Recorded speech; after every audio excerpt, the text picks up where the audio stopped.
I'm a mother of 3 children, and I started investment banking and then switched to media and then now in education, tech. And I think growing up in China, you never feel that there's any glass ceiling. And we're very lucky, very blessed to have a lot of support. So most women still work after you get married, and you can still, have a full career ahead of you. So I think that's something that's quite special, having the support network and, to free up women to do a lot of the beautiful things that you can do. And it's interesting, following up with, what Jessica just mentioned. I'm part of the World Economic Forum Young Global Leader community. And once, during a small group dinner sharing, the founder of World Economic Forum, Professor Klaus Schwab, shared, and he was asking us, what are some of the desirable qualities that we look for in leaders? So, we all brainstormed and say, long-term looking, you have a global perspective, you seek for collaboration based on win-win, results, very caring for all the partners' interests, and you are a good listener. You can think about things from other people's perspective. And at the end, he was like, think about all the qualities that you just mentioned. They are actually feminine qualities.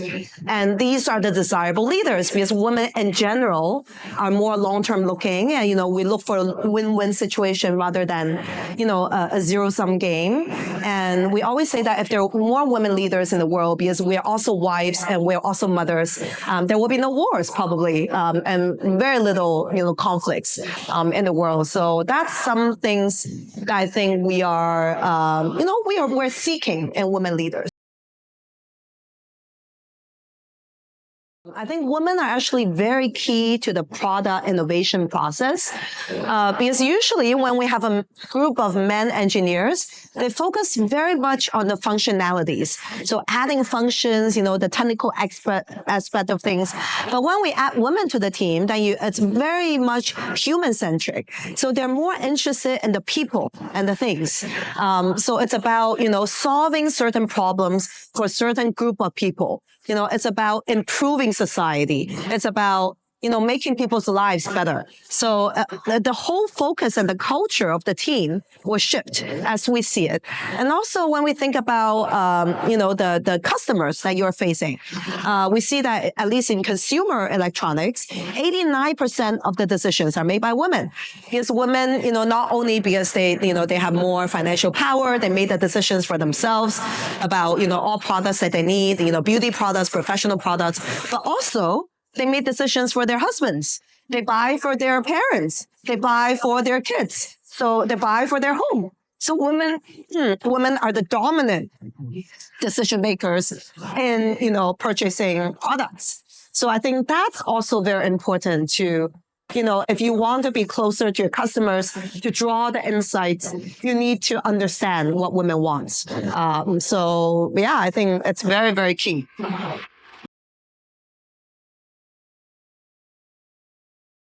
I think for the current generation, there are a lot of limitations for women around the world. Already a little bit less in China, but we don't see as many, women entrepreneurs as we like to be. But I think for the next generation, we can really start with education. Just teaching them in a project-based way, we think is very, very important because the world is changing so fast. They need to have more hands-on experience, more real-world problems to work on, and know the purpose of their learning since they were young. And really put them on an equal footing from the very beginning. And I think that then we can have a lot of hope in the future. And this is my 3rd time coming to Saudi Arabia in half a year. And I met so many amazing women. And they're just very, very impressive. And I was wondering, where were they hiding before, and how come no one knew about them before on the world stage? And yes. So we're very keen to help to grow the next generation of entrepreneurs and innovators. So what we do at InnoX is that we take the long-term view of things. So we start with the talent training. So we collaborate with a lot of universities to help them to redesign their engineering school curriculum, train their teachers, interact with their students, to help to grow the pool for potential entrepreneurs. And then we recruit the right ones to come in and incubate them. And we're focusing on, robotics and smart hardware. And we have already grown 140 smart hardware companies in our ecosystem with 7 unicorn companies and 1 listed company. And then we try to build up the ecosystem. So we try to take the design thinking view. What are the problems that they're facing? For example, supply chain. And then we build up a share factory for them. And then, now they want to explore overseas market. So now we come to Saudi Arabia and help them to build up all bridges to help them to come out. So one of the collaborations that we have is with KAUST. So we started a joint master program. We're starting this year with 10 months in Saudi Arabia and 6 months with us in Shenzhen, and identifying the potential entrepreneurs of the future. And also we did a boot camp training 60-something people from Saudi Arabia the past January. And out of the participants, 40% are women. But out of the top 3 awards, guess how many percent are women? 75. So they definitely beat the men participating in the camp. And we see that they're extremely hardworking and, very collaborative as a team. And they're really go-getters. They're there to solve all the challenges. They only speak, Arabic, but they actually went out to the streets and interviewing the clients, the potential customers, and trying to find their pain points to define their problems. And I really admire their courage, for doing so. So they're very impressive.